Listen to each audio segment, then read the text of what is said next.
Welcome back to the Beat the Odds of Business and Wealth podcast, Trevor. An important budget edition today. All right, budget. I know it came out, earlier in the week, but here we are, and we're going to talk about the budget and the big, reveal as to how much debt we're going to be going into, the spending, how it's all laid out. So let's dive into it. Yeah, we're going to break it down. We're going to get past the talking points, and we're going to get the viewers here, if they stick around here on this podcast, we're going to make sure that they understand the numbers that they need to know. Okay. Giant document, but it's actually not that complicated, and I guarantee at the end of this episode, you will understand it better than Rosie Barton on the CBC. Okay, so that is my promise to the viewers here today. So let's dive in, Trevor. Let's dive in, because this is very, very important. I call it the debt apocalypse, and I'm not lying. I'm not lying about that, but that has been the case for a while. But I'm going to break it down and show you the actual numbers, get past the talking points here. Okay, so first of all, I had a little bit of a crack up on the cover page where we have an icebreaker in the waterways as if we were going to do commerce, as if we were going to increase commerce via waterways in Canada, as if that wasn't, the tanker ban wasn't in place or something like that. Big joke right here, yeah, guys. So it's like they just rub our nose in it, right? But here we are, the cover page. Okay, and then we go down to, I'm just going to get another page, a 493-page document. So there was a lot made about the accounting tricks, right? Mm. And really, I've gone through it, and I've gone through previous of these documents. It's like, it was a nothing burger. It's an extra couple pages to break out the capital investments, and it's just a nothing burger. The problem with the document is it's 493 pages long to begin with, right? So 2 more pages did not make this thing more or less understandable or some accounting trick. It's the fact that you have to dig through the 493 pages to find probably the 6 pages that people actually need to understand. There you go. Well, the big talking point was we're going to spend less but invest more. Yeah. What? Yeah. What are you talking about, man? So, I'll give you an idea of the spending more, and I'll try to explain the spending more in terms. It's we're going to be saving 60, so this is some of these fluff pages, and we're not going to focus too much on these fluff pages. We're going to get into the real meat of pages with that. Saving $60 billion. Saving $60 billion in 5 years. In what account? It's this is we were talking about, this is the equivalent to some of you guys out there, you know what I'm talking about, where your wife comes home and there was a sale on at the mall, and there's a sale on at Lululemon, right? And they bought this item, they just bought $1,000 off the sale rack from Lululemon. But don't worry, sweetheart, I just saved you money because it only cost $500. Yeah. These are the savings that we talked about, buying stuff that we don't need, but they're more cost effective. So those are the imputed savings, right? Sandra, if you're watching, I don't account for this guy. My wife does the same thing. Just saying. Okay, so let's get beyond these fluff pages and start getting into the pages that actually matter, that people should understand, and they're not that complicated, right? And so what I'm going to show you is not something that the average person cannot understand. Okay, so here, the first one I'm going to go to is page 239. Okay, on 239, we actually have the nominal GDP projections. Okay, so we have a baseline at the end of 2025, which is the fiscal year of March, of $3,180 billion. Okay, $3,180 billion. That is the nominal GDP, and people, I think, get way too caught up in real GDP. Real GDP is kind of on a macro level the equivalent of the CPI. The CPI is the basket of goods, and the GPI is calculated by the GDP deflator, right? I tell people, you should understand nominal. Understand the nominal and calculate it yourself, okay? Because, you look at this increase here from $3,180 billion to $3,686 billion, okay? So here's what the government will try to explain to you is the nominal GDP is growing by 3%. The population is growing by 1%. The money supply is growing by 8%. But somehow we have 2% real GDP growth, right? It's real. Trust us, guys. It's real, right? That GDP deflator number is real. Like, understand the nominal, right? Compare it to the money supply. It's like 1% population growth, 3% nominal GDP growth, 8% increase in the money supply. Like that's what we're dealing with, right? And so what you don't want, like GDP itself is a difficult number to calculate. You don't want to go, from an estimate, divided by another estimate. Understand it on a nominal basis, okay? When we sit down with clients, we don't present their financial statements on a real basis. We present it on a nominal basis, knowing that there's an underlying rate of inflation. Like, we know what that is, but you should look at it on a nominal basis first. Don't keep it behind some door and just pretend like the how you imputed the real basis is accurate. You should understand the nominal basis. Okay, so that's what we're going to do. So it's really important to understand they're essentially, expecting the economy to grow at 3%, which is possible, but likely aggressive. Like, even on a nominal basis. Possible, but likely aggressive. Okay. So, have that here. That's an important part to understand. Now, we're going to go down a couple of pages. We're going to go to page 241. Okay. And this is where they start comparing it to the fiscal economic. They compare it to basically their last update. Okay, the fiscal economic statement in 2024, and it's always the same story. Like, it's always the same story. It's like, it's gonna be a little higher right now, but don't worry, it's just about to get lower. We're just about to reduce these expenses. We're just about to reduce these deficits. Don't worry, right? We promise it's going to be lower later. We promise, right? We promise 10 years. It's like, it's coming, right? And what happens again? It's like, no, it's higher again. Right now, where it was supposed to be coming down, no, it's actually going up. Right, it's actually going up. They said at this point, we, heading into the 2026 year, we'd have a deficit of $42 billion. But they're acknowledging here that no problem. It's just going to be $78 billion. No big deal, right? $78 billion. No worries there, folks. We're supposed to go down from 48 to 42, but really, it's actually going to go from 48. To 78, and really that 48 was a nothing anyways, because that never really happened. If you remember when they actually dropped up the financial statements in December, that debacle, that it was supposed to be a $40 billion deficit, but really it was $60 billion, and there was one line item on it that called contingent indigenous reserves, right, for $20 billion that nobody wants to explain in a 500-page document. We can't get any detail. What's $20 billion between on the friends? Extra $20 billion, right? So like here, here's where we have it. It's like, it's the same thing. You just look at that. This is where we project it. It's going down. Trust me, it's going down. But now it's just a little longer before it goes down. Now it's going to go to 78, and then, trust me, the year after that, it'll go to 65, right? It won't, people. It will not. It will not go down. And I will show you why it will not go down. It's not going down, okay?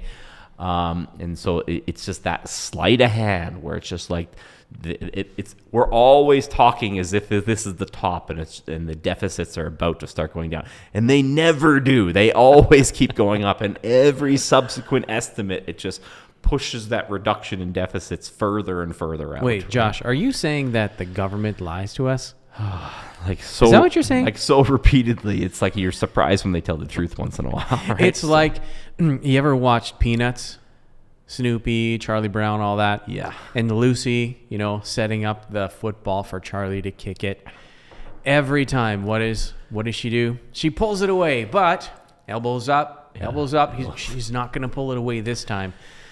People, you got to get smarter out there. Anyways, let's continue on with the amazing budget. Okay. So that's, they're telling us that these deficits are going to sink. They're projecting a $78 billion deficit. A 78.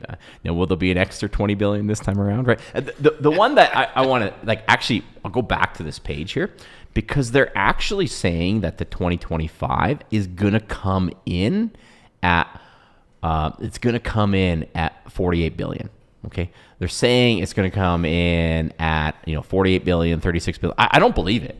No, I actually don't believe it. I'm not going to believe it until I see the fiscal statement for the annual year, which we should get in the next month or two. But I just don't believe this 36 billion. Like, I just don't actually believe it. On one hand, they say it's 36 billion here. On the fiscal economic statement, they say it's 48 billion. Like, why? Like, this year end has already happened. Like, which one is it, people? Like, but we're going to wait for that. And I would be shocked that if it's not greater than both of those. But who knows? Maybe.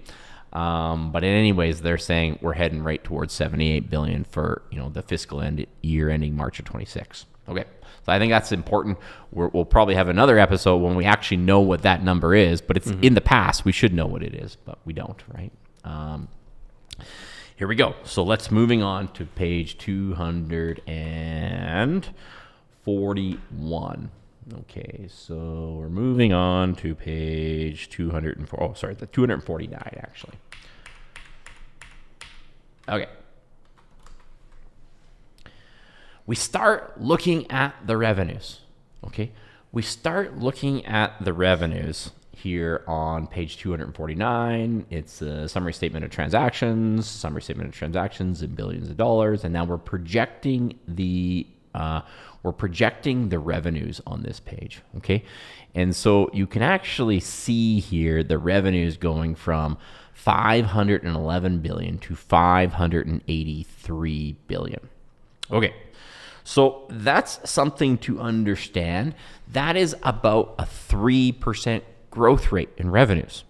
Interesting. Remember I said look back at nominal GDP, understand nominal GDP. Yep. Don't just like put it in a black box and expect that real GDP to be accurate. It's like, so they're effectively saying that tax revenue and all the government revenues combined are going to go up by 3%, and so is the nominal basis of the economy. So it's growing along the nominal basis of the economy. Whether we can, hit 3% nominal GDP growth, that's probably a bigger question. But I think, likely the tax base would keep pace with nominal GDP. Like that's right. That's a fair assumption, right? Gotcha. Can it be 3? I mean, it could, right? I think that's an optimistic projection there, but that's essentially what they're projecting. So you have an economy growing by 3%, nominal basis. You have tax revenue growing with the economy at 3%. Okay, and that's important to understand. Now, you always get to this federal debt, okay? And this is like a contentious issue in Canada, and we just talk around in circles on it, and I think people just don't understand. It's like they have the total liabilities here, and then they have financial assets, and then they deduct the financial assets to arrive at net debt, and then they add the non-financial assets to arrive at federal debt.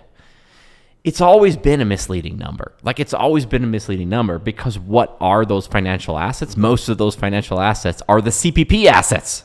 Oh. So they're saying that they could offset the pay back the federal debt with the CPP assets. There will be no direct reference to that accounting practice in this budget document, but you will see it on the year end. We've done these, we've done these shows on the year end before, and we'll do it again when we get the next year end. But you're going to see that those financial assets, unless there's some Saudi prince off there who just dropped off $788 billion. It's like those are the CPP assets, people. Like that's where they came from. Well, okay, so there's the CPP assets, but isn't that like underfunded by like 1.2 trillion? True. Yes. Oh, okay. Yeah. If it was a closed system, like that program is not economical. If they just cut off that system and try to pay their current obligations, the obligations they've accrued to date as a closed system, it would be underfunded by 1.1 trillion. Yes.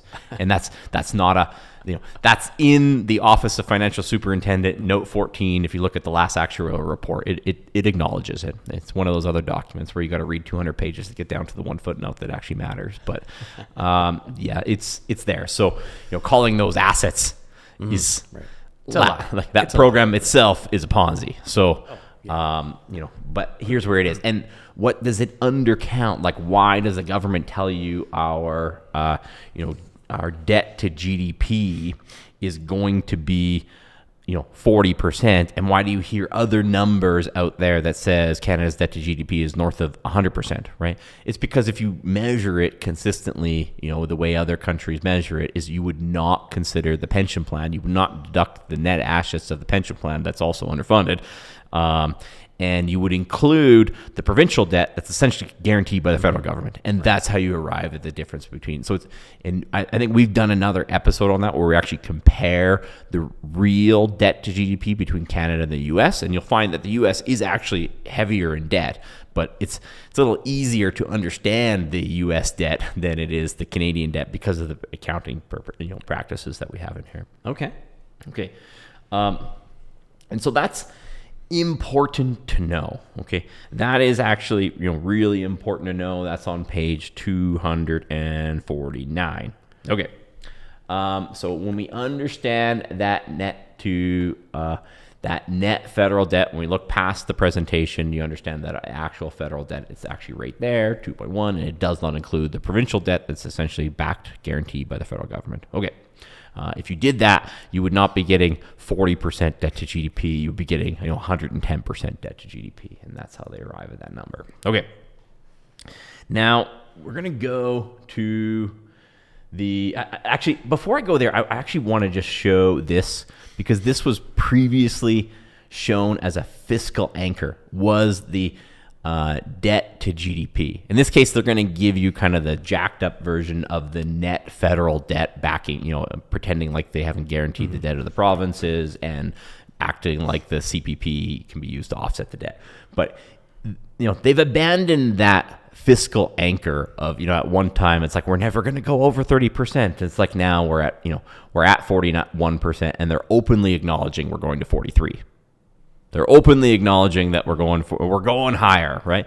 Even assuming that these mysterious cuts and the deficits are going to start to shrink, right. Which they're not, right? They're not. But we're not even, pretending like the debt to GDP is going to go down anytime soon. It's projected to go up, even with, what I think are just rose-colored glasses projections here. So that anchor completely blown through that. We're going to 43%. Okay. That's if they can grow the nominal economy by 3%.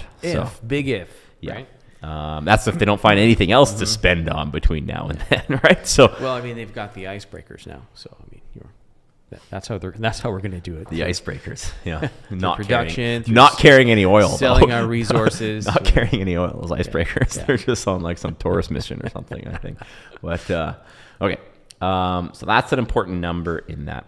Now I'm going to go to the next page, 250. The outlook for revenues. This is important. This kind of puts it into perspective. It gets through what do we collect in personal tax? What do we collect in corporate tax? What do we collect in non-resident income tax? What do we collect in GST versus, what do we collect in other import duties? And so this shows the revenue here. And it shows the revenue, we're growing revenue from $511 billion to $583 billion. Again, roughly a 3% growth rate on the revenue. Okay. This one's interesting. And it's you should understand the entire GST program alone, just the entire GST program, $52 billion last year. Let's call it $54 billion it's going to be this year. Okay. So they raised $54 billion through the GST program. Okay. I want you to just park that number for a second because it's going to be kind of very interesting how much that number, just it puts it into perspective every time you go and you pay your GST or HST or in this case should just be the GST landing on the federal government and you pay the HST, it goes to the provinces. But that 5% portion across the country, it's right there. Okay. It's $54 billion. It's worth $54 billion to the federal government. Okay. Perspective matters because you get these big numbers and people, you have to compare them to something meaningful. Okay. Now we go from there and now we go to page 255. What do we actually spend this money on? Okay. Here it is, folks. It's what is the game? And they don't want to talk about this, right? They want to talk how we're growing our way out of it. The conservatives want to talk about how it's, accounting tricks. And if we got rid of those accounting tricks, it's like if you got rid of those accounting tricks, this document would shrink from 493 pages to 489 pages. Like it would still be unreadable for the average person. They're going to need someone to break it down for them. So like it's a nothing burger. Like everything. I actually was more worried when I heard all of that. Like I kind of thought that it was going to be harder to read than previous versions, right? Because they made such a big deal out of it, but it's like literally it was a nothing burger, right?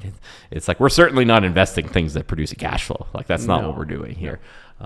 So they can call it whatever investments they want, and they come up with whatever investment definition. But I have a definition, and it's like it's my I have a rate of return.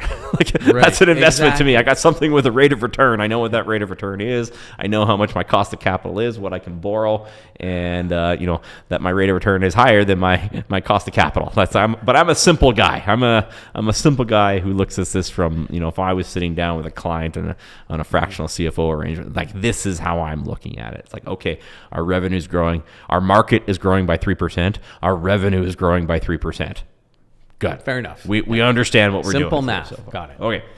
Now we start to understand elderly benefits. This is the single biggest line item of the federal government. Like this is what it is. It's more, significantly more than health transfers.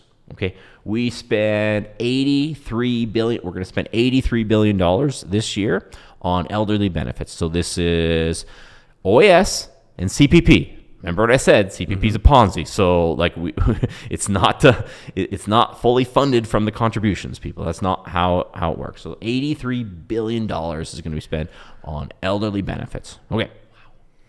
Now we have, like, for perspective, we spend less on health transfers. So we spend less on healthcare than we do on elderly benefits.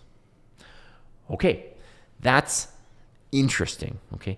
And I said, for perspective, we should understand the $54 billion. So all of the GST we collect in Canada cannot fund the elderly benefits. All of it together cannot fund the elderly benefits. Like it cannot fund the OAS. It cannot fund the support systems, okay? And so people need to understand that entire 5% GDP, that entire 5% GST is not enough to fund elderly benefits. Just the one line item to fund the Canadian health transfers. Yeah, I mean it's roughly equal, slightly less, right? But roughly equal, right? And then that's the important part to understand is like this growth rate here. This growth rate is not growing. Remember I said the economy, the underlying economy is projected to grow at 3% nominal GDP growth. I think that's optimistic, but let's just say it can happen, okay? The tax base is growing at 3%, just like the underlying economy. Makes sense, okay? The elderly benefits is growing at 5.9%. Whoa. That's growing at 5.9%. So if I do the math, that's double. Double the percentage, right? That's roughly, it's growing at double, right? Then we get down to the other number, okay? And it's like, all the way down, you got to scroll the 255 page document. It's like, it's right here. They're going to put it right at the bottom of the page. They can't even give a nice document it's like right at the bottom of the page. It's like, here you go. We're going to spend $55 billion next year on servicing the debt. So remember we talked about that GST number of $54 billion? Mm-hmm. You can't pay the interest on the debt you cannot pay the interest on the debt with all the GST revenue. Like we're going to spend more money servicing the debt than we collect in GST. Wow. So where's the investment part we're talking about? There's no investment. I'm waiting for that. There's no rate of return growing. Carney said we're going to be investing. We're only growing our revenue by 3%, which is the same number as the base underlying economy, right? So 3% nominal GDP. What would be a good, rate of return for an investment? I mean, like we teach people at the bootcamp how to borrow money at 4% and invest it at 6%. So, that is how this thing works, right? If you're the federal government, you could borrow at 3% and invest it. You probably can do it better because you can. Change the rules in your favor, right? You should be able I wish we at least get a cash flow stream of 7 or 8. Wish we could rewind this right? back to that one we did on the CPP. Remember, we looked at how well their investment did on the CPP. Those guys did a cranking good job. Yeah, they underperformed the market. Yeah, drastically, right? Like they couldn't beat an index fund, basically, right? But like this is the number. Now, understand these public debt charges. So let's just pretend that they start dial downing expenses. Let's pretend that this was the top of the deficit range. Let's pretend that they're going to grow the underlying economy by 3%.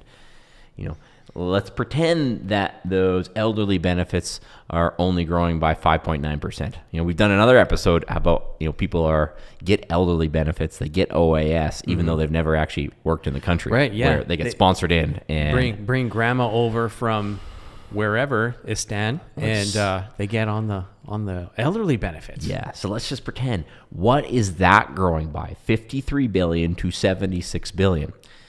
That is a 7% growth rate. So the economy is growing by 3%.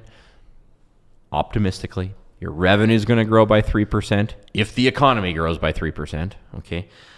Your elderly benefits that are the single biggest line item on the budget are growing by 5.9%. They're completely outstripping the economic growth and the tax-based growth.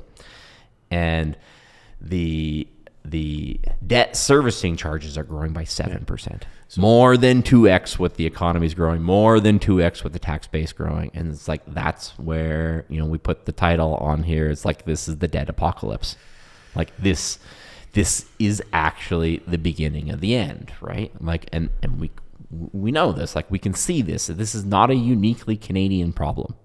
No, it's a Western problem. It's a Western problem, right? Like this is happening this is pretty much most of the Western world. So I see, we hear it from clients and we see it in the comments. It's like, well, I'll just move to the U.S. It's like they got $38 trillion in debt and their Social Security program's broke. It's bankrupt, right? Way worse. This is like, when you start breaking down the numbers and it's like you start hearing these debates about, Canada versus the U.S. Like you're just comparing two broke countries. Like you're just comparing two broke countries. Yeah, you can include any of the westernized countries in that discussion. Australia, the UK, Europe, any of those countries and places, they're all following the same pattern. It's all happening at the same time, folks. It's baked into the cake. Bad things are happening. Prepare for it. This is exactly how they dreamt it up on Jekyll Island. Like they knew exactly what they're doing. The system is not malfunctioning. It's working exactly the way it was designed to do. Okay. And so like this is where they're going to pay all this in fake money. Okay. Yeah. They are going to get a new credit card to pay off their old credit card. Like that is how this thing happens. They can't provide you any meaningful increase in real benefits. Yeah. They can increase the nominal benefit, but those dollars that are provided will buy less and less and less. We talked about Jekyll Island privately. I think, you want to share a little bit about that. I think we're going to save that for the boot camp tomorrow. We're going to save that for the boot camp tomorrow. The ones in attendance, we're going to go deep on that and tell them what actually happened here and how that fits into the historical perspective. Because people are surprised at this, right? They don't understand the history of money and wealth. They think that all this is new. Inflation is new. Fiat currency is new, like as if China didn't try it a couple hundred years ago and it failed epically, and as if we didn't have 5,000 years of the gold standard followed by a 53-year experiment on fiat standard. And right? Even with the 5,000 years of gold being used as a currency, they still found a way to overspend and start devaluing the currency by coin clipping and so forth. It's the sleight of governments hand, right? Always overspend. They always promise more benefits than they provide, and they always end up failing. This is it, right? And we're not even talking about the real solution. Like, no one is talking about the real solution. This was a private business. It's like, if this was a private business, we'd be sitting here saying, guess what's going? Elderly benefits are cut. Yeet. We have 78. We're overspending by 78 billion a year. We spend 83 billion on this. It's done. It's over. Okay. Yes. And if I cut elderly benefits, my social transfers are going to go up. But, we're funding able-bodied people. we're funding 60-year-olds to stay at home who are able-bodied to work, okay? They didn't save any money, people. There's money in CPP, but you can see it's like, it's not like you can have a savings account over here and a credit card account, a credit card over here that's bigger than the savings account and say, here you go, kids, and say, I saved you some money. That's not what happened. Nobody saved any money, okay? So, I don't feel, I don't have that, if you are able-bodied, you should be working. Okay, and you talk about how would you actually hit nominal GDP growth? Well, if you inject a whole bunch of new workers back there and make them go back to work, yeah, that would provide a real productivity increase, not this like magical increase that's going to happen with AI tomorrow and everyone's going to get on universal basic income and like we're going to all be Shangri-La, right? Yeah. So, and also don't forget that in Canada, 30% of the workforce works for the government. That's right. They don't produce anything. Yeah. Like they don't produce, they might consume with the paycheck that we provide them, right? But at the same time, they're not producing something, they're not building something, and they're not really increasing our base by anything. Like it's crazy. They work for the government, folks, which means they're not making something. They're not hiring anybody. They're not, producing new and amazing inventions and products to make our lives better. They are just gigantic leeches, sucking off of the taxpayer, and also when the taxpayer money isn't enough, they just print more money, making us all poorer. Am I right or am I wrong? Yeah, I mean, like I think I live in like the if I just look at my family, who's like kind of closely related to me, it's like I have most of my family's in Eastern Canada. I'm just gonna like the ones out west here, right? It's like, I grew up close to these, three cousins, right? And it's like, okay, look at their parents and my parents. So between them, that's 4 of them, okay? They are on, the 4 of them, they're all on these elderly benefits, okay? All of them. My parents, their parents. So 4 sets, they're all on elderly benefits, okay? My one cousin, she's a school teacher. So she's one of the 30% of the government employees, right? One of the 1/3. Okay, great. My other cousin is like, she's a union representative. It's like just a union representative that slushes off the union funds. It's like that's how this is how it works, right? It's like not producing anything. It's organizing the labor, right?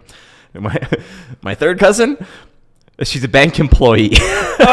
She's a bank employee. Meanwhile, I'm like the only one out of you're talking about so you're talking 7 adults. I'm the only one out in private business actually trying to produce something, right? Dude, I would love to be at Christmas dinner at your place. I can't go there.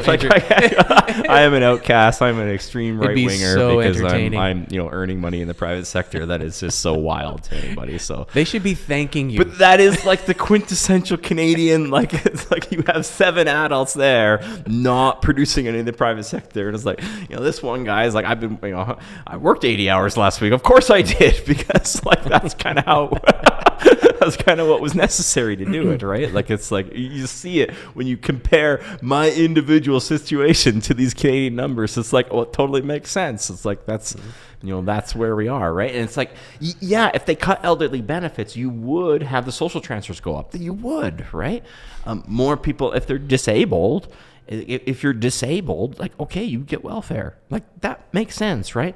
But just because you're 60 does not mean you should get elderly benefits. We don't have the money. Right. We don't have the money. We didn't save the money. We lied to ourselves about saving money, but we have debts that well exceed any savings accounts that we had. Yeah. And people would be able to it would be actually a real number that people could actually get, because they provide fair treatment to people who are on social assistance. It's like they let them exempt $100,000 in Alberta, for example. You can contribute $200,000 to an RDSP, okay, so a registered disability savings plan. So they don't have to go completely broke. They have kind of reasonable limits on how those are set up, but it's like if you are able-bodied, or if you have more than $200,000 in assets, it's like, I'm sorry, you should not be qualifying for any social benefits. Like just because you hit an age of 60, that they came up with, 60 some years ago now. They came up with exactly almost 60 years ago in 1965. They decided that 65 was the retirement age. And, life expectancy in that time has gone from 71 to, 88, right? 82. It's gone up significantly, right? And we're looking at now, it's like the people we look at now, they're probably going to live closer to 90. Like we didn't set aside anything. We didn't change anything that, somehow we can support people for 25 or 35 years, not producing anything. Like it's completely insane. Mm-hmm. And I hear people, it's like, I'm on a fixed income. It's like, well, you're on a fixed income because you're not working. Like, I don't know why you're on any income. Go back and produce something, right? Sounds like you're on a broken income. If you are able, it's right here, people. It's not sustainable at all. No one's talking about it. Like, you don't hear Pierre Poilievre come up and say, like, sorry, guys, we don't actually have the CPP. They're lying to you. Like, they're all lying to you. You know what I mean? The liberals are going to tell you they're going to grow their way out of it, and the conservatives are going to say we're going to bring it home, but no one's going to address the elephant in the room saying that the elderly benefits are completely out of control. Right. And we have no solution. What's funny is a couple of weeks ago, there was this No Kings protest. No Kings protest. Protesting, Donald Trump, basically. It's like, no kings. But these same people who are saying no kings are like, King, I need my benefits. I need my OAS and my CPP. Please, King. They're all boomers, or they're all people who are on welfare, not working. Just not producers. No kings, but King, please give me some more money. Incredible. Yeah. And so here's where we are, people. Like, this is the, it is a dead apocalypse, but it's a dead apocalypse in slow motion. There is no stopping this train. There is no political will to stop it. I know there's no political will because you can see the political will in the financial choices that people make. Mm-hmm. 3% of the world's population owns Bitcoin. About 10% of the Canadian population owns Bitcoin, according to the Bank of Canada. Okay, so that means the other 90% have no idea or no realization of what's going on. It's about the same in gold, right? Roughly 10% of the Canadian population has any exposure to gold. Okay, they're still buying bonds sold to them by Sally at the RBC, mm-hmm. as if you can give a loan to this government for 30 years at 3 or 4%, and somehow they're not going to continue to inflate you away and increasing the money supply at 8%, as if that makes any sense. They just truly don't understand it. So there's no change in sight because there's no political will to change it. And you can see that by the financial choices that people make, right? Well, the goal for them is to continue things as they are. And they want to keep you distracted and irritated at the United States, at Donald Trump, at some boogeyman, at the conservatives. They want to make you distracted enough so that you can't really see what's going on. And if you're unaware, you're uneducated, then you're not going to get really irate and demand answers and change. That's right. So that's kind of where it's at. Like, Canadians need to wake up and smell the coffee. Things are bad, so get prepared, get ready, do something different. Don't look to the government to save you.